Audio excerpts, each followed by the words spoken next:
ኃጢአት ሰርታ ከሆነ ንስሐ ትገባበታለች። ወንዱ ላይ ስንመጣ ግን እንደዛ አይመስለኝም። ወንዱ በትክክል ሴት ብልት ውስጥ እንደገባ ይቅርታ ለምናገረው ሀፍረተ ስጋ እንግዲህ ግልጽ እናወራ ብዬ ነው አይደለም። እንደዚህ ካላወራን እኮ ብዙ ሰዎች ጥያቄያቸው አይመለስላቸው። እንግዲህ ምንድነው ዘሩን ውጪ አውጥቶ ሲያፈስ እግዚአብሔርም ይህ ነገር ክፉ ነገር እንዳደረገ አውቆ ቀሰፈው ነው የሚለው። እንደ ወንድሙ ተቀሰፈ፣ ያኛው የከሱ በፊት የነበረው ወንድሙ ተቀሰፈ ነው የሚለው። ዘርን አውጥቶ ደጅ ላይ ማፍሰስ ያስቀስፋል። እሺ ታዲያ እኔ ለምን አልተቀሰፍኩም ልትሉ ትችላላችሁ እናንተ። ስለዚህ ዘሯን በማፍሰሷ ንስሐ ትገባለች፣ ግን ድንግል ናት። በምን በስጋ ይሄን የሚመልስልኝ ሰው አለ?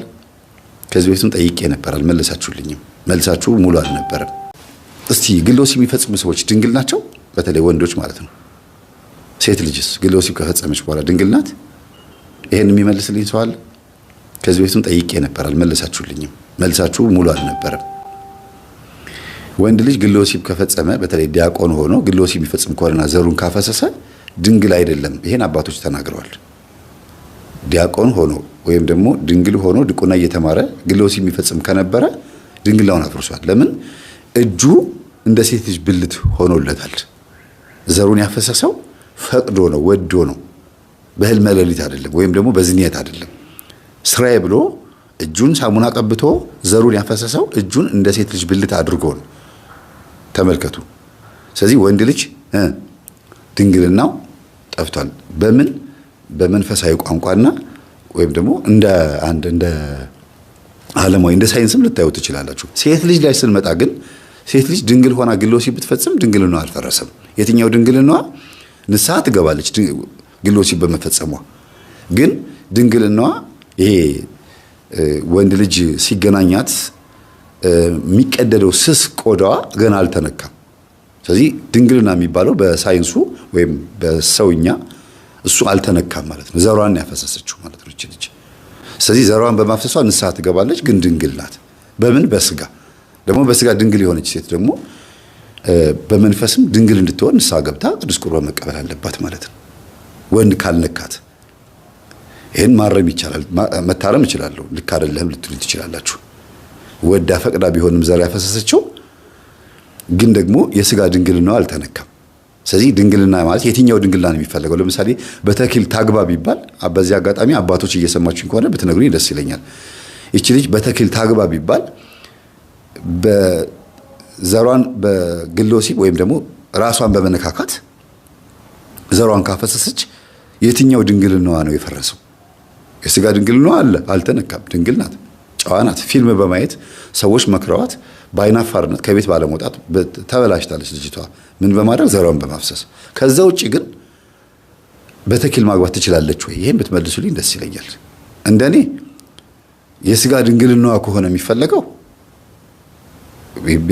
ዘሯን በማፍሰሷ ንስሐ ገብታ በተክሊል ማግባት ትችላለች። ለምን? የሚፈለገው ስጋ ድንግልናዋ ነው ለተክሊል ጋብቻው። ምክንያቱም ይሄን ቆብ የሚደረገው ለስጋ ድንግልናዋ ማሳያ ስለሆነ ማለት ነው። ኃጢአት ሰርታ ከሆነ ንስሐ ትገባበታለች። ወንዱ ላይ ስንመጣ ግን እንደዛ አይመስለኝም። ወንዱ በትክክል ሴት ብልት ውስጥ እንደገባ ይቅርታ ለምናገረው ሀፍረተ ስጋ እንግዲህ ግልጽ እናወራ ብዬ ነው አይደለም። እንደዚህ ካላወራን እኮ ብዙ ሰዎች ጥያቄያቸው አይመለስላቸውም። ይሄንን በመናገሬ ብዙ ሰዎች አሁን ምንድነው የምታወራው ሰውዬ እንደዚህ ከዚህ ውጪ ሌላ ወሬ የለም። አዎ እንደዚህ ስናወራ ነው። ለምን 90% የምድራችን ጥፋት ዝሙት ስለሆነ ሩካቤ ስለሆነ የብዙ ሰዎች በዝሙት የሞደቅ የአገልጋዮችም የካህናትም የመነኮሳትም አጠቃላይ ከጦርነቱ ይልቅ በምግብ በሌላ ነገር በዘረኝነት ከምንጠፋባቸው ኃጢአቶች ይልቅ ይሄኛው ኃጢአት በጣም አይሎ የሁሉም ሰው ችግር ሆኖ ስለተገኘ ነው። በዚህ ያልተሰናከለ ፍጥረት የለም። ሰው ሆኖ በዚህ ያልተሰናከለ የለም። ከትልልቅ የምትሏቸው አባቶች ጀምሮ እስከ ታች ተራው ምዕመን ድረስ ማለት ነው።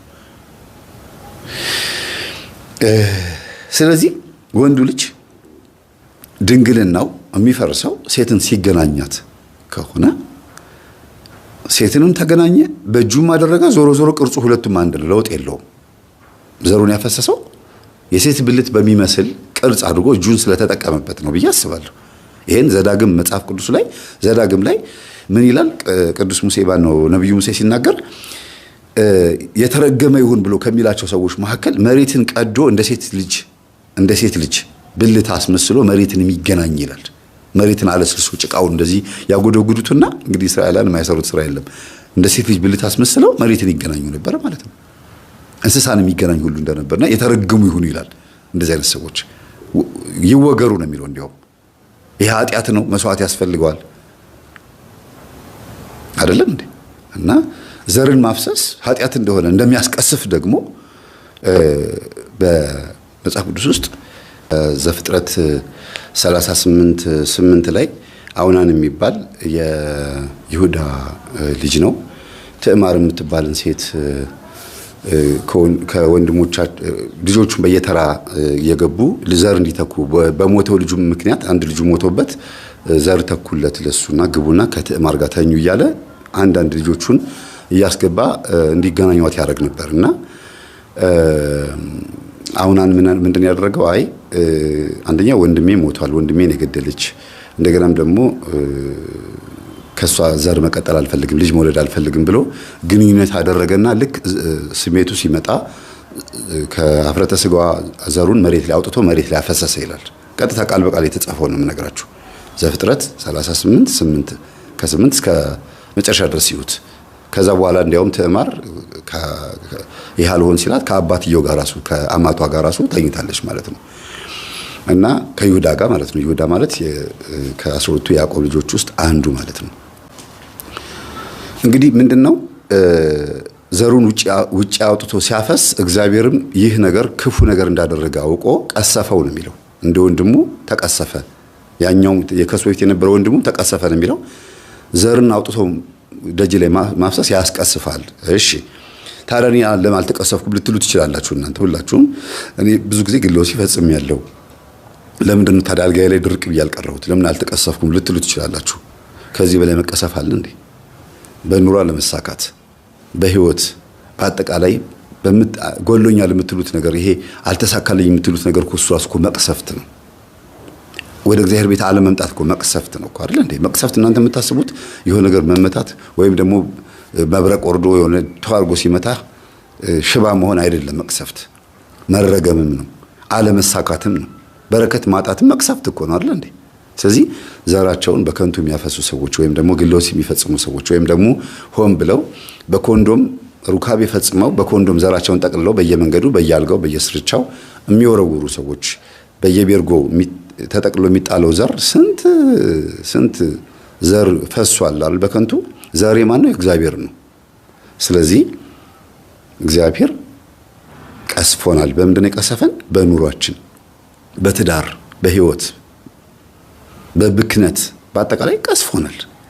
መቅሰፍትን በዚህ ነው መረዳት ያለባችሁ እንጂ የሆነ ነገር መጥቶ አናት ይለኛል ብላችሁ እንዳታስቡ። ወደ ጉዳያችን እንምጣ እና እቺ ልጅ ይሄን ልጅ ባል ማድረግ ፈለገች። ስለዚህ ምግብ ትሰራለታለች። ሰውነቱ ቁርሱ የሚበላው ምንም በቃ አጠቃላይ ሰውነቱ እየተስተካከለ እንዲህ አይነት ነገር ሲያጋጥማችሁ ምንድነው ማድረግ ያለባችሁ መሰላችሁ? ከዛ ነገር ላይ ጉጥት ትሉና ወደ ጸበል ትሄዱና እግዚአብሔር ሆይ ስጋዬን ቀድስ፣ ከሁሉም ሰው የገባብኝን መንፈስ ያዝልኝ ብላችሁ ጸሎት አድርጉና ተጠመቁ እስቲ። ለዚህ ሁሉ ነገር የሚዳርጋችሁ ኢቭን ተገዳችሁ እንድትደፈሩ ሁሉ የሚያረጋችሁና እንደዚህ በየሁሉ ቤት አባወራዎችም ቤት ውስጥ ያለው ወንድ በሙሉ እንደፈለገ እንዲጫወቱባችሁ የሚያረጋው ዋናው ሶርሱ መንፈሱን ታገኙታላችሁ። ወደ ኋላ ስትሄዱ ወይ ከአባት ወይ ከእናት የመጣ ወይ የሚወድሽ ፍቅረኛ የነበረ ሰው ያደረገው ነገር ካለ ወይ ደግሞ አንቺ ራስሽ በምታያቸው ቪዲዮዎች የገባብሽ ነገር ካለ እሱ ነው ለዚህ ሁሉ ነገር የሚዳርግሽ። የመጀመሪያው መንፈስ ነው ብዙ ነገሮች ይዞሽ የሚገባው። አብሮ የተወለደም ሊሆን ይችላል፣ በልጅነት የገባም ሊሆን ይችላል፣ በህፃንነት እሱ አብሮ ያድግና ለእንደዚያ ነገር ያለማምዳል። የምትመጻደቂበት መልክና የምትኮሪበት አቋምና ቅርጽ ካለሽ በሱ እንድትሰናከይ ወይም ደግሞ በሱ እንድትዋረጂ ያደርጋል። ወይም ደግሞ መጥፊያሽ እንዲሆን ያደርጋል። ወይም ደግሞ በሱ እንድታዝኚ በዛ በማንነትሽ እንድታዝኚ ያደርጋል። ምን ነው ይሄ ነገር ባልተሰጠኝ እስክትይ ድረስ። ከዛ ደግሞ አሲድ እስከ መደፋት የሚደርስባቸው እህቶችም አሉ። በዛ ሲኩራሩ